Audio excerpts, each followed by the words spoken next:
JFJ Executive Director Roger Malcolm argues that parliamentary oversight is necessary so that new orders and laws are crafted only after wider consultation and discussion.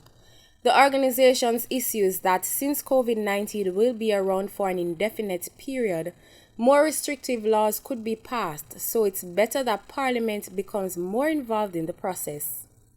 Mr. Malcolm explained Wednesday on Beyond the Headlines. With the system that the route that has been chosen, which is the Disaster Risk Management Act, does not have any of the mechanisms for checks and balances in the way that other legal frameworks, such as the Emergency Powers Act, would have, for example.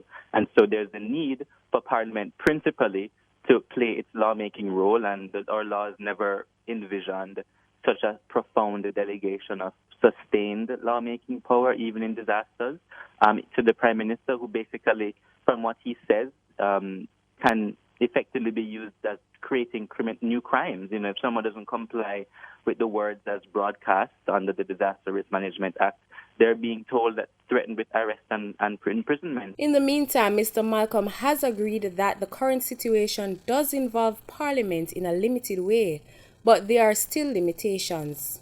Talking about something in Parliament and being actually accountable to Parliament are not the same thing. Choosing if you want to talk about them in Parliament is entirely discretionary. Being obligated to be accountable, like every other law, is totally different. That's the first point.